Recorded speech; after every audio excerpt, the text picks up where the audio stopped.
Most families come together after a long day at work or school or wherever you were during the day and sit together in front of the TV and just watch shows together. Now, of course, they weren't just watching any old shows. Like, they weren't watching Tales from the Crypt together. They normally were watching sitcoms. Everyone knows sitcoms. They're beloved all over the world, and normally they follow a cast of likable characters who get to go on wacky and weird adventures throughout a multitude of places and settings. Fans around the world fell in love with these shows and characters, with some highlights being shows like Friends, Big Bang Theory, The Office, Parks and Rec, It's Always Sunny, Curb Your Enthusiasm, Brooklyn Nine-Nine, The Middle, Two Broke Girls. The list goes on and on and on and on and on. There's been a million sitcoms in the last 50 years.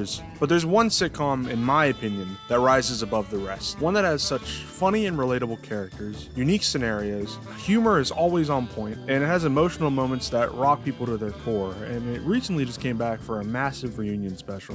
What show could I possibly be referring to, you may ask? Well, let's go back to January of 2000 and talk about the best sitcom ever made. Yes, no, maybe. I don't know. Can you repeat the question? You're not the boss of me now. You're not the boss of me now. You're not the boss of me now. And you're not so big. You're not the boss of me now. You're not the boss of me now. You're not the boss of me now. And you're not so big. Life is unfair. First airing about 26 years ago on January 9th, 2000, Malcolm in the Middle was the love child of Linwood Boomer, who based this show off his own experiences as a gifted middle child in a hectic family, and he based the characters and wrote the storylines around that. The show is unique compared to other sitcoms in that it is not filmed in front of a live studio audience, and is filmed with a singular camera, which allows for some more creative shots, camera angles, and ways to just make the show look different. And when accompanied by a unique editing style, it really makes this show pop compared to other sitcoms of the era. The most interesting thing about this show is how the main character, Malcolm, he breaks the fourth wall and interacts and talks with the audience about all his misadventures throughout his whole life, involving and not involving his family. Let's talk about said family, as I can introduce you to the,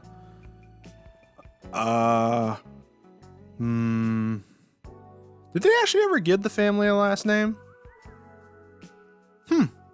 Learn something new every day. Obviously, the star of the show is Malcolm himself, who is the middle child and a super genius who at the beginning of the show is put into a special gifted class with a bunch of other people in his school. Then there are all of Malcolm's siblings. You have oldest brother Francis, who is currently attending military school at the beginning of the series because he's the most rebellious of the siblings. There's older brother Reese, who's very impulsive and he loves to prank and mess with his younger brothers. And there's also younger brother Dewey, who is quieter than the rest but is also secretly intelligent like Malcolm and also musically gifted. And then there are the parents.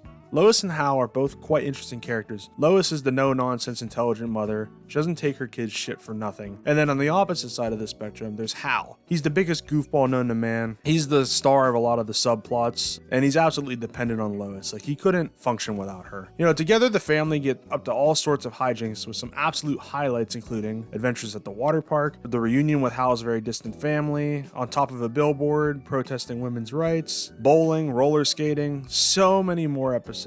There's over 151 episodes in the series, and almost all of them are fantastic. Say that again? Running from 2000 to 2006, Malcolm was a rating success. At its peak, Malcolm was bringing in over 15 million viewers, and at its lowest, it was still bringing in 3 to 4 million viewers. Its popularity all these years later have led to a revival, which I'm about to talk about right now.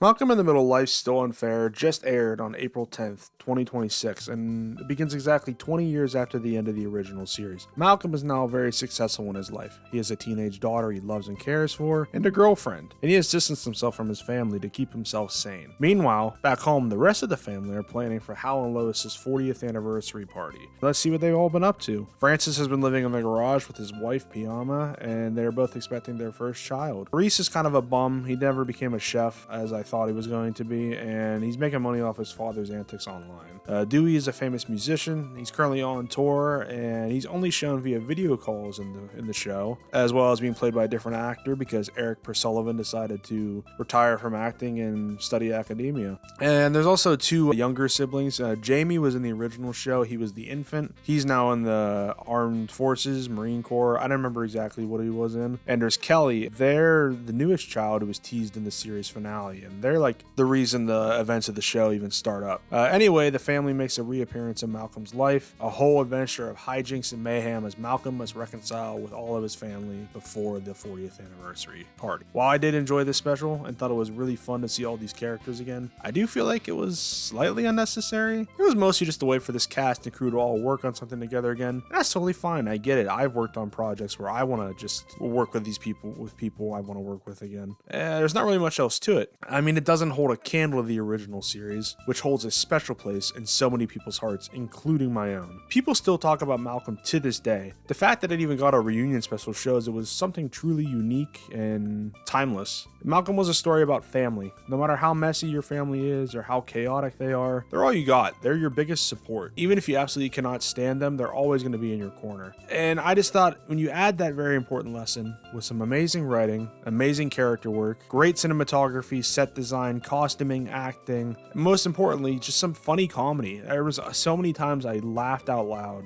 watching Malcolm in the Middle. Add that all in with a little care and a lot of love. It creates, in my opinion, the best television sitcom of all time, and I don't think anything has really come close since. I'm not trying to convince you that it's the best. I really just wanted to talk about Malcolm in the Middle as the special was coming out because it's just a great show. If you have Disney Plus, go watch it. It's a great time, and I'm sure you're going to laugh your ass off, just like I did. Just like I will, because I'm going to be watching it again.